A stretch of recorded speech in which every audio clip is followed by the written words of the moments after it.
Hello বন্ধুরা, welcome back to my channel. সবাই কেমন আছো? ভালো আছো? আমিও কিন্তু খুব ভালো আছি। তো দেখো, সকাল সকাল উঠেই কিন্তু রায়বাঘিনী ননদিনীর হাতেই রান্নার দায়িত্ব পড়ে গেছে। আর দেখতেই পাচ্ছ আমি বসে বসে আমার ছানাদের জন্য ঘাস কাটছি। এই যে দেখো, আর রান্নাটা কিন্তু আজকে ওই করবে। আর দেখো, আমার মিঠু বাইরে আসার জন্য ছটফট করছে, তার জন্য তোমার দাদা ওকে ছেড়ে দিল। আর এই যে দেখো, আমার মিঠুর এসে মিঠুর কাজ শুরু হয়ে গেছে। তো দেখো, ও না যখন আমি ঘাস কাটি তখনই ও ঘাস খেতে চলে আসে। আর দেখো কিভাবে একদম কপাট কপাট করে ঘাস খেয়ে নিচ্ছে, আস্তে আস্তে ঘাস পুরোভাবে খেয়ে নিচ্ছে। আস্তে আস্তে খাচ্ছে যে রসগোল্লা মতো।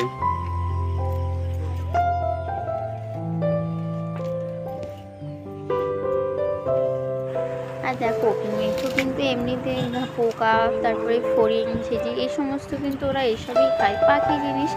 তো আমরা ওকে এমনি ভাত তরকারি দিই খেতে, আর ও খাবার দাবার আমরা যা খাই তাই ওকে খেতে দিই। তবে এই যে কেটে দেওয়া ঘাস, ও খাওয়াটা শিখেছে সম্পূর্ণ মুরগির কাছ থেকে।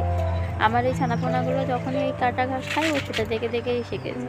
আর দেখো, আজকে কিন্তু রান্নাটা সম্পূর্ণ অন্য রকম হচ্ছে। কচুর লতি আর কচুর শাক দুটোই একসাথে।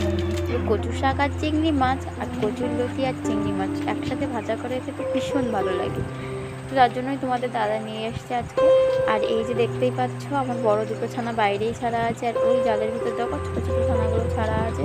কারণ ওদেরকে যদি বাইরেই ছেড়ে দিই তাহলে এটা কামড়ে দেবে, যার জন্যই জাল দিয়ে দিয়েছি। তো দেখতেই পাচ্ছ, ও ক্যামেরার সামনে এসে বেশি বেশি করে করছে, ভাবছে এটা কি।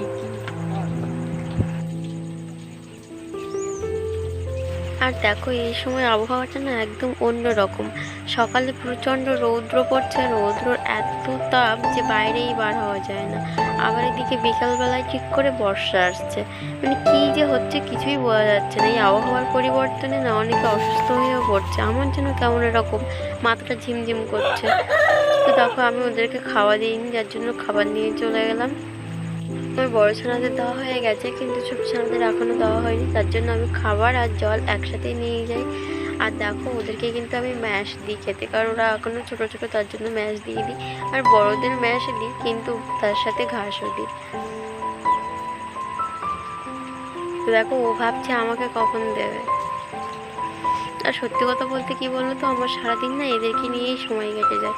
আমার আর কিছুই, মানে আমার অন্য কিছু আর হয় না। মানে এদেরকে নিয়েই, আমার মিঠু আছে, ছানাপোনা আছে, এদেরকে নিয়েই টাইম কেটে যায়। আর বাকি টাইম যেটুকু থাকে সেটুকু তোমার দাদার খাতার কাজ করে দিই। এইভাবেই সময়টা কেটে যায়। তো বন্ধুরা, তোমাদের এই ভিডিওটি কেমন লাগছে অবশ্যই কিন্তু কমেন্ট করে জানিও। আর ভালো লাগলে চ্যানেলকে অবশ্যই সাবস্ক্রাইব করো।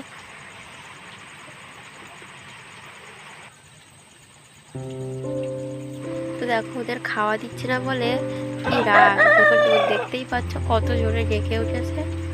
ভাবছি ওদেরকে দিচ্ছে, আমার কেন দিচ্ছে না।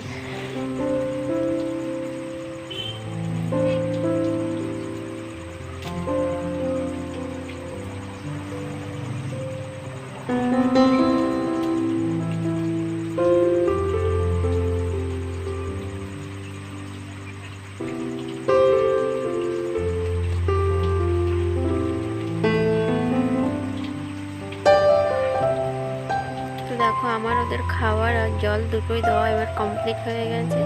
তো আমি যার জন্য এবার চান করে নেবো। আর এমনিতেও জানো আজকে সোমবার, তার জন্য ঠাকুর ঘরে তো যেতেই হবে।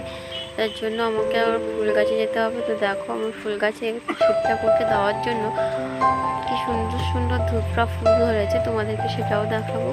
তার আগে চলো একবার ছোটো ছানাদের কাছ থেকে ঘুরে আসি, কারণ এদেরকে তো দেওয়া হয়ে গেলে এবার ওরা দেখি কী করছে।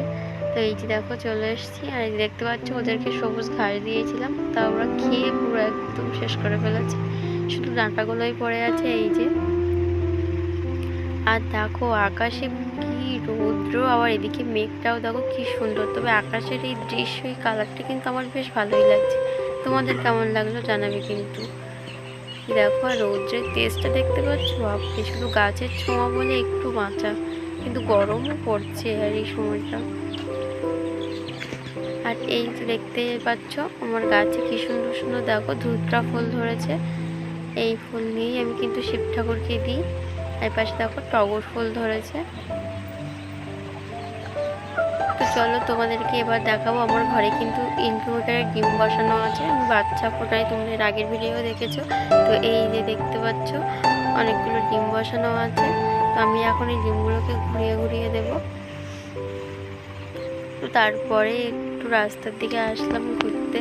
তো এত রৌদ্রর দাম, যার জন্য আমি বাড়িতেই চলে গেলাম। তো বন্ধুরা, ভিডিওটি আমি এখানেই তাহলে শেষ করছি। সবাই তাহলে ভালো থেকো, পরের ভিডিও তোমাদের সাথে আবারও কথা হবে। আর ভিডিওটি তোমাদের ভালো লাগলে চ্যানেলটি অবশ্যই সাবস্ক্রাইব করো। টাটা।